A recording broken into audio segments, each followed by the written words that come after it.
Nous connaissions les interventions directes du Padre Pio par ses miracles, son discernement des esprits, ses confessions accompagnées de grâces insignes, sa direction spirituelle, les lettres qu'il lisait dans toutes les langues sans jamais en avoir appris aucune, ses discernements à distance, quoi encore, les guérisons que Dieu opérait par ses prières, son parfum, ses stigmates, les guérisons produites au contact de ses gants, ses bilocations, c'est une des choses les plus stupéfiantes qui arrivait au Padre Pio, et l'envoi de son ange gardien, que personne n'ait la tentation de sourire, parce que, là encore, les personnes concernées savent le décrire parfaitement, et c'était suivi des faits.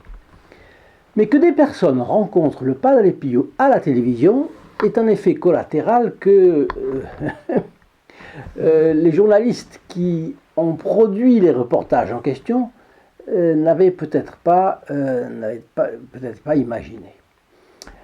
En tout cas, c'est ce que nous allons voir dans notre entretien de ce matin. Elle a connu le Padre Pio par la télévision et celui-ci l'a guéri d'un cancer. Chers amis fidèles du Padre Pio, bonjour, mon nom est Jean Goyard et vous assistez au programme Sur les pas du Padre Pio.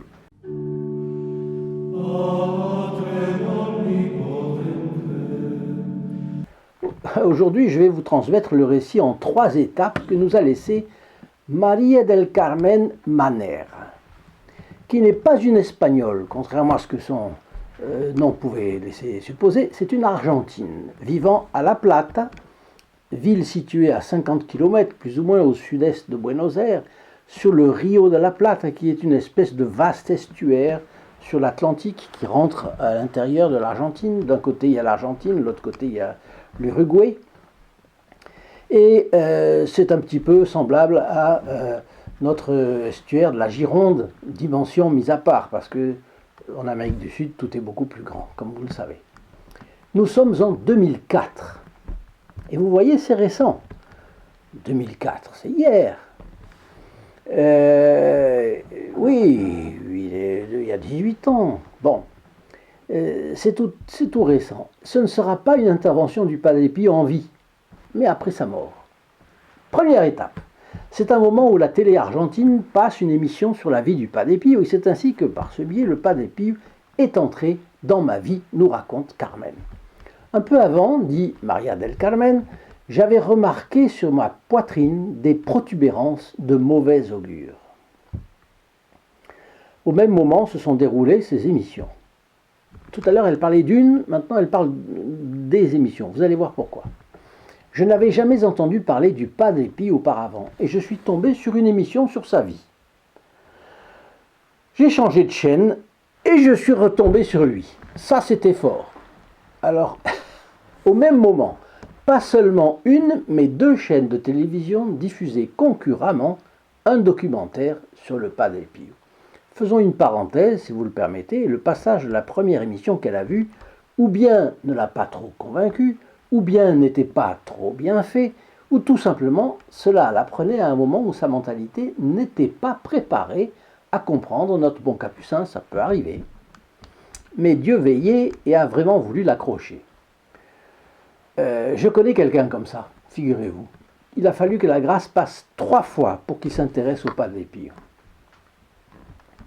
Si on ne prête pas attention aux grâces que nous recevons, et que la grâce ne repasse pas, on aura peut-être perdu une occasion en or. Dans les Saintes Écritures, il y a un passage sur cette question, je le cite de mémoire, « Craignez la grâce qui passe et qui ne repasse pas », ou qui vient et qui ne repasse pas. C'est-à-dire, craignez d'être infidèle à une grâce, car il se peut que Dieu ne vous la renvoie plus jamais. Il vous en enverra certainement d'autres, mais celle-ci peut-être jamais, car il n'y a aucune grâce égale à une autre. La grâce, qu'est-ce que c'est ? C'est un don gratuit de Dieu, une participation à sa vie divine. Dieu n'ayant pas de limite parce qu'il est infini, il n'est bordé par rien. Et donc, ces grâces ont un nombre, n'ont pas de nombre, et elles sont toutes différentes. Et c'est pourquoi on doit être attentif à ce que la Providence fait pour nous. La vie est finalement plus sérieuse qu'on le croit parfois. En tout cas, Dieu voulait la confier, cette Maria del Carmen, au Padre Pio. Vous allez voir que la grâce n'a pas été vaine. Quelques jours plus tard, elle continue son récit, j'ai allumé la télévision et de nouveau, à mon grand étonnement, je suis tombé sur un autre reportage le concernant. Et voilà, en fait, c'est 3 fois que la grâce est passée. Elle dit, j'ai senti que le Seigneur voulait me dire quelque chose. Oui, effectivement. J'ai cherché jusqu'à trouver une neuvaine du Saint Capucin que j'ai prié plus de 1000 fois avec une grande foi. Bon, voilà, là, elle est accrochée. Ça y est, elle a compris. Dieu soit loué. Le Padre Pio s'est servi de la télé. Ah oui, ça c'est sûr. Et de nos jours, il se sert aussi d'Internet et des réseaux sociaux. Vous et moi, essayons d'apporter notre pierre à son œuvre. Et la première chose à faire, si vous ne l'avez déjà fait, c'est de vous abonner. C'est gratuit. Ce sont 2 clics. Actionnez le bouton s'abonner, ici en dessous. Cliquez sur la clochette qui apparaît et puis l'option toutes. Et ainsi, vous ne perdrez plus les fioletti passionnants du Padre Pio. Ensuite, partagez ces vidéos. Cela fera connaître plus encore la vie de ce capucin qui attire à la vraie foi catholique d'innombrables fidèles qui étaient plus ou moins désemparés dans la crise de ce monde post-moderne, n'est-ce pas? Et on pourra faire du bon travail. Deuxième étape du récit de Maria del Carmen. Elle commence à demander au Padre Pio de la guérir. Plus tard, j'ai découvert une étrange cicatrice sur ma poitrine, en forme de croix. En forme de croix, ça semble dire que Dieu lui demande de souffrir. Bon, j'en ai fait part à mon mari, Osvaldo, qui a insisté pour m'emmener chez le médecin. Mais à cette époque, j'étais déjà convaincu qu'il n'y avait pas de meilleur médecin que le Padre Pio, auquel je continuais de me confier. 2 mois plus tard, dans la nuit, j'ai senti une profonde douleur dans la poitrine. Au bout d'un moment, m'étant levé, je suis tombé à genoux en suppliant le Padre Pio de ne pas trop souffrir pour ne pas inquiéter mon mari. Donc c'était une souffrance qui allait à la limite de ses capacités de la supporter. Quelques jours plus tard, j'ai remarqué que la cicatrice avait un aspect différent. Oui, c'est pas très bon signe. Osvaldo a insisté pour que nous allions chez le médecin, mais j'ai encore refusé. J'ai dit à mon mari que j'étais sûr que le Padre Pio allait me guérir. Elle aurait pu se tromper, soit dit entre nous. Mais cette certitude était manifestement un effet de la grâce. Et la grâce ne trompe pas. Là encore, il faut savoir être attentif. Je vous rappelle une chose que j'ai oubliée il y a un tout petit moment. Pour chaque semaine dans laquelle vous partagez une vidéo quelconque de la chaîne, vous êtes instantanément inclus dans les intentions d'une messe dite dans le cadre de notre chaîne. C'est entendu avec le prêtre célébrant la messe. Il dit sa messe, donc le vendredi à midi, en particulier pour ceux qui se sont abonnés depuis 8 jours. C'est notre cadeau de bienvenue pour eux. Il dit sa messe aussi pour ceux qui partagent au moins une vidéo dans la semaine. Et puis, pour les membres du groupe des protégés du Padre Pio, ces derniers sont des privilégiés, parce que faisant des efforts pour nous aider économiquement, pour aider économiquement le programme, ils reçoivent les mérites de toutes les messes, une par semaine. Ils sont donc placés dans les intentions du prêtre chaque vendredi à midi, donc dans l'année 52 messes par an au moins. Alors Maria del Carmen passe à la troisième étape de son récit. Elle dit: les terribles douleurs que j'avais offertes pour ma guérison sont réapparues. Alors que je pensais que cette maladie allait finir, j'ai fait une très mauvaise chute, ma cicatrice s'est ouverte et a commencé à suppurer. Cette fois, j'ai accepté d'aller chez le médecin avec mon mari et ma fille Laura en plus. Le docteur Barbera, c'était son nom, que nous avons consulté, m'a envoyé dans une clinique spécialisée où l'on m'a fait une mammographie avec biopsie. Au vu des résultats, Barbera a prononcé la parole maudite: cancer.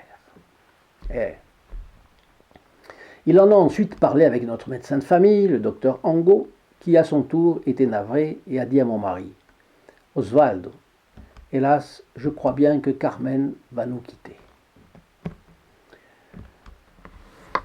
C'est toujours un moment dramatique dans la vie d'une famille. Avant que ne commence la chimiothérapie qui était indiquée, les médecins ont voulu préciser les analyses et les examens pour adapter le traitement. Leur examen a été formel. Le cancer avait disparu. Il n'y avait plus de trace de rien. J'étais guéri. Et ici, une observation s'impose. C'est alors que les médecins lui ont enlevé toute illusion que le miracle s'est produit. Et ça, c'est un phénomène qui s'est produit bien des fois avec le Padre Pio, mais c'est aussi produit à Lourdes. La santé s'améliore un peu, puis elle se détériore, au point que les hommes de science sont formels, il n'y a plus d'espoir que la personne continue à vivre. Et là, la Providence éprouve la confiance. Et Maria del Carmen dit que personne n'a voulu croire que sa situation ait été si grave. A posteriori, c'est facile. Ces médecins, formés à croire ce qu'ils voient et à déduire certains résultats uniquement des facteurs scientifiques, n'ont pas pu croire que seul le Padre Pio était intervenu. Au fond, peu ont cru à cette intervention divine. Notre famille et le Padre Pio, oui, nous étions les seuls à y croire. Ce n'est pas fini d'ailleurs. Alors, je vous donne d'abord rendez-vous sur le lien st-padre-pio.fr, ici en bas dans la description de cette vidéo, pour que vous sachiez tout ce qui peut être entrepris au service du bon capucin. Puis, je vous rappelle que nous avons de belles photos du Padre Pio, de très belles photos du Padre Pio, et que nous vous les offrons gratuitement. Les voilà. Le port aussi est gratuit. Et puis, il vous suffit tout simplement de téléphoner au 08 05 36 08 47. Alors, le téléphone, la communication est gratuite pour la France métropolitaine. Elle coûte le prix d'un appel local pour les dom-toms. Et puis, pour ceux qui habitent au Canada, le numéro est différent, c'est le 1 844 398 88 67. Et j'attends, comme toujours, vos commentaires. Soyez gentils de me dire de quelle partie du monde vous êtes et quelles réflexions tous ces vidéos vous occasionnent. Cela donnera de la vie à cette interlocution. Je vous remercie. Alors maintenant, je vous laisse la prière du jour. La prière aujourd'hui, elle est pour obtenir des grâces par l'intercession du Padre Pio.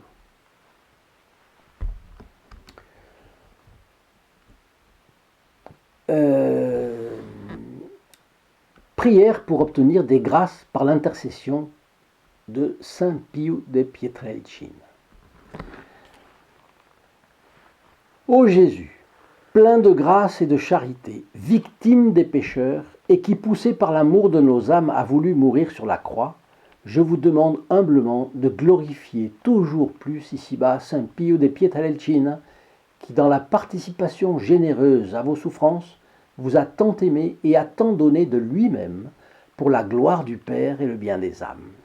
Je vous supplie donc de m'accorder par son intercession la grâce, là on cite la grâce, on fait la demande, que je désire ardemment.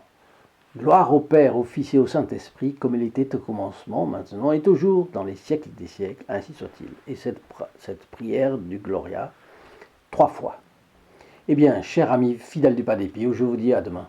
Au revoir.